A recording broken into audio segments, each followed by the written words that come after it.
Oo, crush ko. Totoo lang, crush ko yan. Pogi kasi talaga ng tao na yan, mga kaibigan. Si Boss Dada, ang pogi niyan. Kaya sabi ko, kung naging babae lang ako, itong tao na to, liligawan ko to. Sa pogi ba naman na yan? Pag international ang pogi niyang tao na yan. Kahit po naman siguro, yung mga babae po na nanonood dito sa akin, naniniwala ho ako. Ito sa akin, naniniwala po ako. Na kung saan, yung mga viewers ko dito, crush nyo din yan si Boss Dada. Crush nyo yan.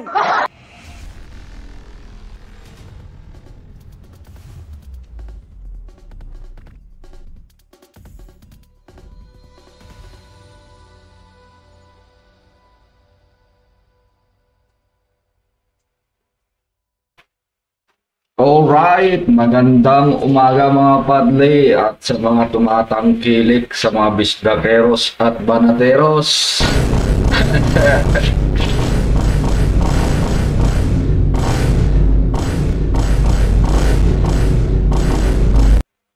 Ayan kayong mga supporters ng mga vloggers na to. Pareho pong mga, Duterte vloggers yung mga yan.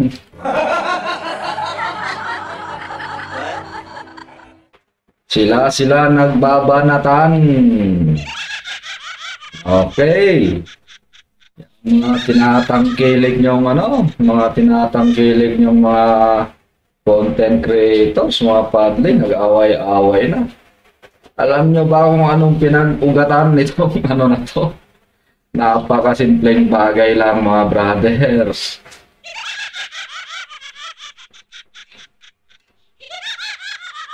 Napakasimpleng bagay lang dahil lang sa maling Tagalog. Kumbaga language barrier lang to mga brothers and sisters Itong mga vloggers na to nag-aaway-aaway samantalang yung pinagtatanggol nilang politiko ini-impeach na ng BBM vloggers.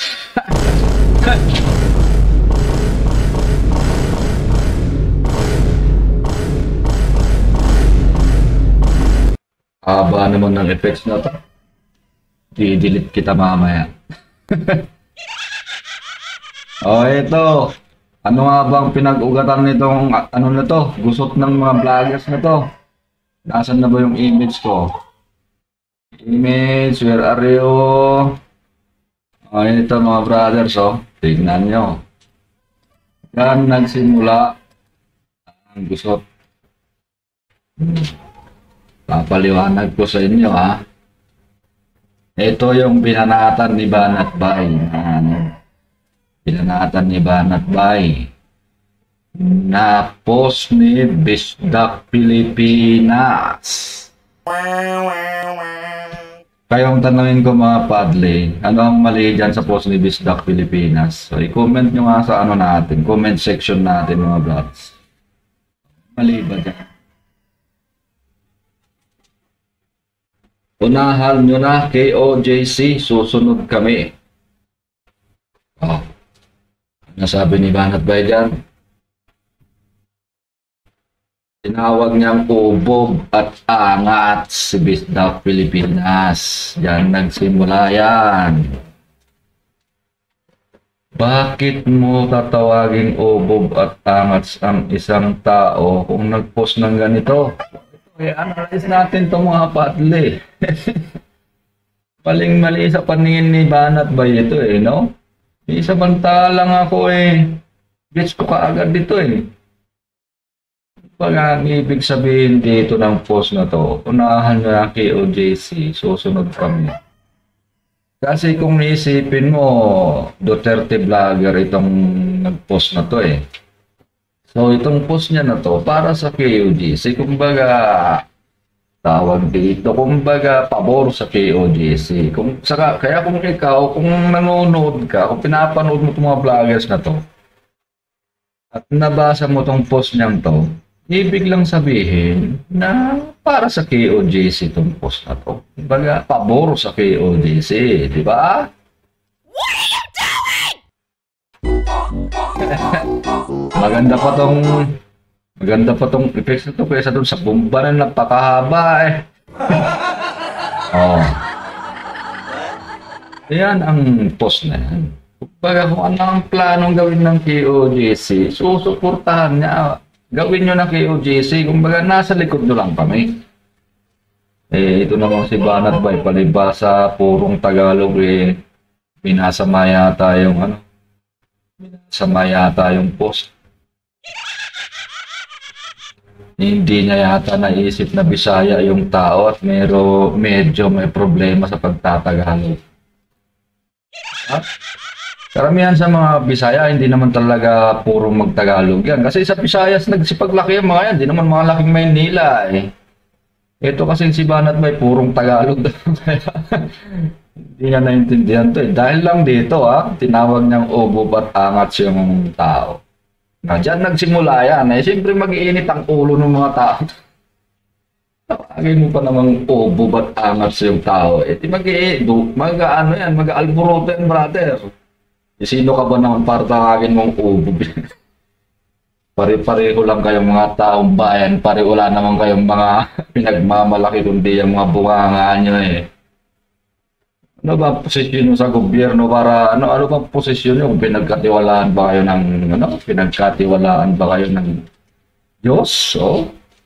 Baga, sugo ba kayo ng Diyos para magmaliit ng kapwa nyo? Pare-pareho lang kayong tao. Diba? What? Oo, tama yun. What? Totoo yun. Wala kang karapatan para sabihan mong ubob yung tao. Alam mo, paring Banat Bay, yung mga taong tinatawag na ubob ang kapwa, matataas ang ihi matataas ang tingin sa sarili. Totoo yan. Walang nilikha ang Diyos na ubob at angats.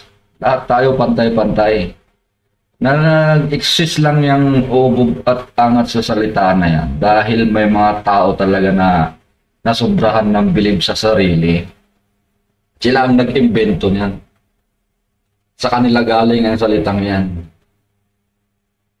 Diba? Ito namang isa, itong si Higante. Higanteng ito binanggit ng kanina ni Tropang Bisaya kanina, si Boss Dada Nakisaw-saw na rin, sinabi ang pangit po mga Bisayang vlogger.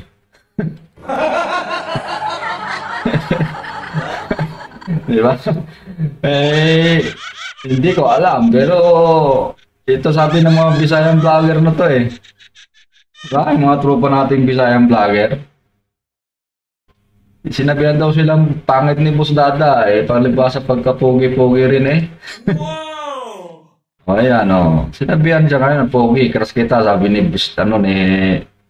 tropang Bisaya.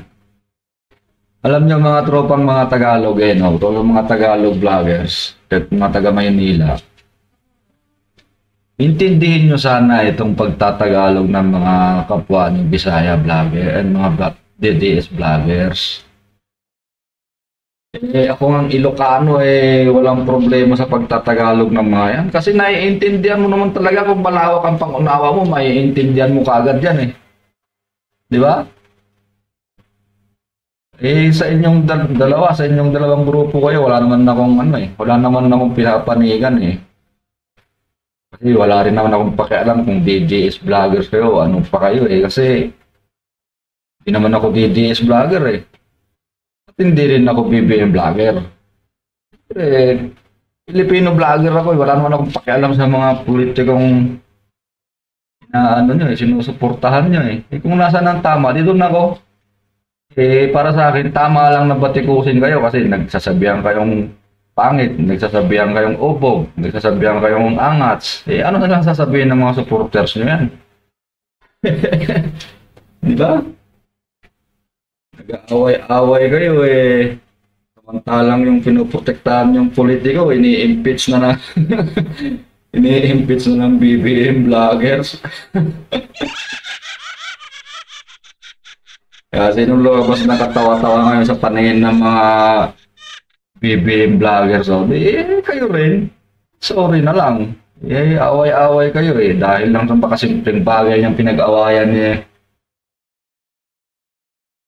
Nyo na kay OJC, susunod kami. Ano bang pinagpuputok ng butsi ng mga vloggers? Kapwa nyo DDS vlogger, ibabanatan nyo. Tama lang yung ano nyo na banateros kasi wala kayong sinisino.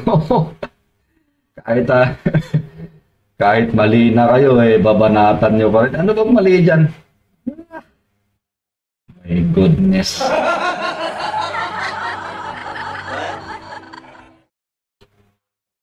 Nako naman, oh.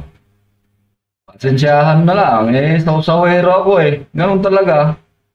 Content creator din ako Naghahanap lang din ako ng pansin kagaya nyo. Diba? Wag nyo sabihin hindi kayo naghahanap ng views. Kayo ang ano yan. Nako.